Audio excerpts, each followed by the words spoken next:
बिस्मिल्लाहिर्रहमानिर्रहीम। अब mechanics bye Q के गौरी, उसका चैप्टर कंपोजिशन ऑफ फोर्सेस, उसका मोस्ट इम्पॉर्टेंट थ्योरम है लेमिस थ्योरम।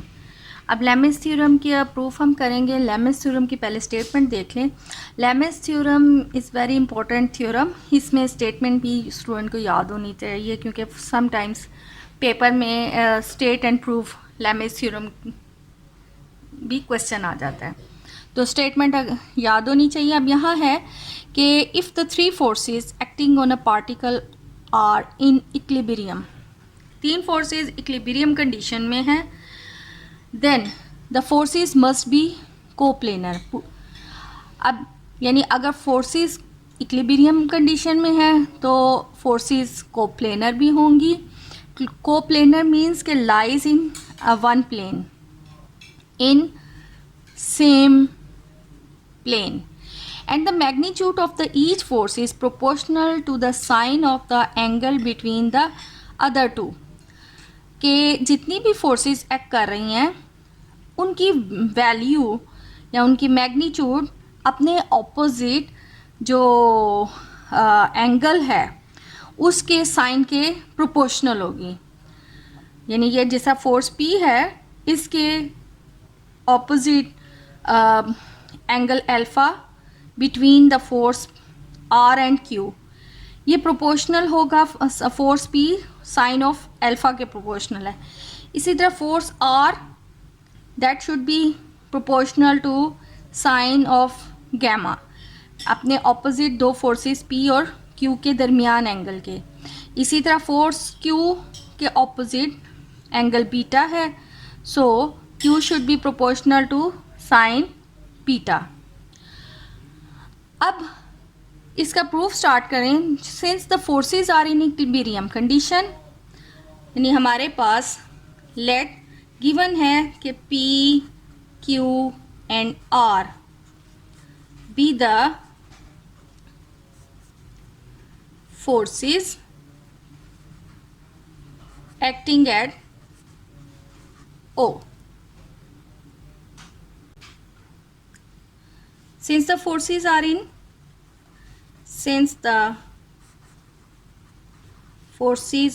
in equilibrium, यह हमें गिवन है, तो इक्विलिब्रियम कंडीशन में है, so the sum of all forces वो इक्वल टू 0 होगा। तो forces must be coplanar. Vector analysis में तीन वेक्टर्स जब कोप्लेनर होंगे then their scalar triple product is equal to 0। यानी लेट्स से तीन vectors u v and w, then their scalar product u dot v cross w equal 0 हो। It means के तीनों vectors जो हैं वो कोप्लेनर है। अब यहाँ पर हमने प्रूव करना है कि फोर्सेस मस्ट बी कोप्लेनर।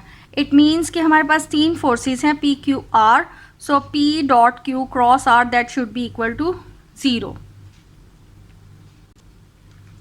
अब ये फोर्सेस इक्विलिब्रियम कंडीशन में है, इसलिए there some is equal 0।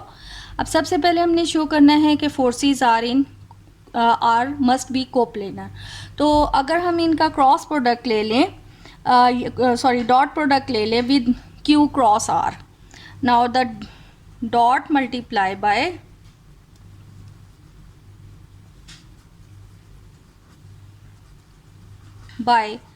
Q cross R, then we have P plus Q plus R और इसका dot with Q cross R on both side. चूँकि यहाँ पर 0 है तो इससे फ़र्क नहीं पड़ता।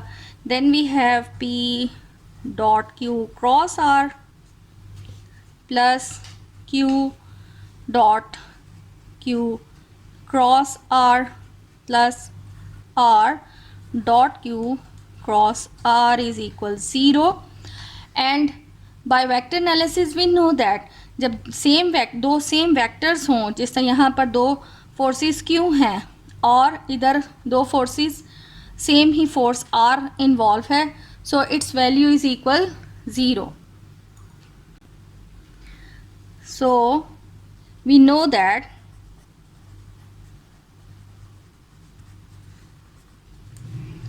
now q dot q cross r, that is 0, and r dot q cross r is equal 0. This implies that p dot q cross r equal 0.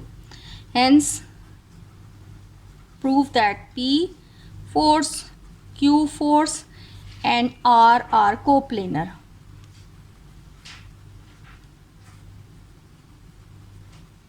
अब नेक्स्ट कंडीशन हमने प्रूव करनी है कि magnitude of each force is proportional to the sine of the angle between the other two. Now the second condition अब prove करनी है कि the magnitude of each force is proportional to the side of the angle between the other two. अब again हमारे पास वही condition है कि द तीनों फोर्सेस आर इन इक्विलिब्रियम. पहले हम एंगल्स चेक कर लें कि लेट हमारे पास फोर्स Q एंड R, जो फोर्स Q और R है उसके दरमियान एंगल अल्फ़ा है, एंड P एंड Q इसके दरमियान gamma, and P and R इनके दरमियान एंगल बीटा है. So P plus Q plus R, चूँकि तीनों फोर्सेस इक्विलिब्रियम कंडीशन में है, so that will be equal to 0. Now taking cross product by P, so cross multiply bye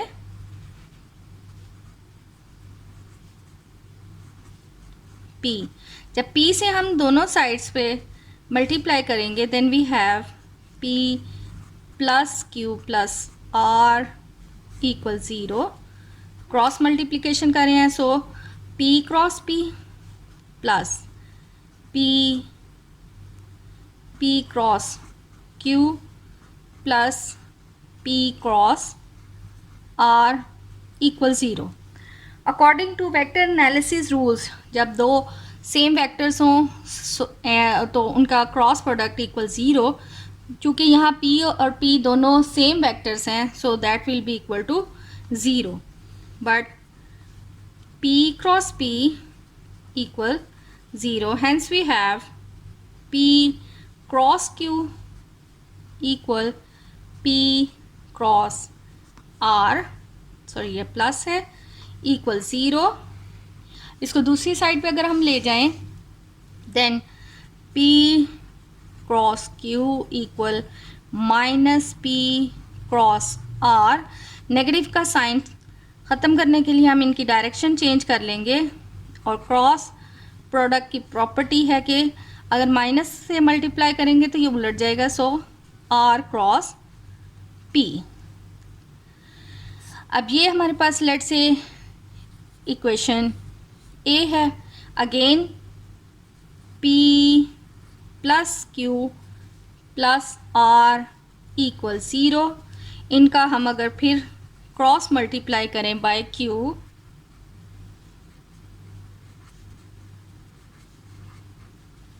से, then Q cross P plus Q plus R equal 0. We have Q cross P plus Q cross Q plus Q cross R equal 0. Again Q cross Q जो है वो equal to 0 आ जाता है, so Q cross P equal Q cross R. So Q cross P equal, यहाँ sorry ये plus है, equal to 0. तो अब इसको इस साइड पे लेके जाएं, then we have Q cross R with negative sign. अब यहाँ पर हमारे पास P cross Q is equal R cross P है, तो ये माइनस हम इसके साथ ले लेते हैं और इसको प्लस कर लें, ताकि ये हम जब इसको चेंज करेंगे तो ये P क्रॉस Q है, तो इसको जब चेंज करें then we have P cross Q equal Q cross R. This is equation B. From equation A we come to know that P cross Q is equal R cross P और P cross Q is equal Q cross R. ये भी P cross Q के equal है और ये भी P cross Q के equal है. इट मीन्स कि ये तीनों वैल्यूज़ आपस में इक्वल हैं. तो P cross Q equal Q cross R equal R cross P. इनकी अगर हम मैग्नीट्यूड्स ले लें then Q cross R equal R cross P. तो जब दो वेक्टर्स हमारे पास हैं, let's say U cross V, उनके दरमियान क्रॉस प्रोडक्ट होता है U magnitude, V magnitude and sine of theta. Sine theta means के U और V के दरमियान एंगल. तो यहाँ पर अगर हम इसको ओपन करते हैं देन वी हैव PQ और साइन गैमा, क्योंकि साइन गैमा के P और Q के दरमियान एंगल गैमा है. एंड क्यू आर के दरमियान angle sine alpha and R and P sign beta. Now divide पूरी इक्वेशन को अगर हम डिवाइड कर दें बाय पी क्यू आर, इधर भी पी क्यू आर और इस साइड पे भी पी क्यू आर, तो हमारे पास ये पी क्यू कैंसल, इधर से क्यू आर कैंसल, इधर से पी एंड आर कैंसल, तो रिमेनिंग हो जाता है R over sine gamma, P over sine alpha and Q over sine beta. Thus, which is the required result, यानी कि जो फोर्सेस हैं वो अपने ऑपोजिट फोर्सेस के एंगल के साइन के प्रोपोर्शनल हैं. तो यही रिज़ल्ट हमने प्रूव कर दिया.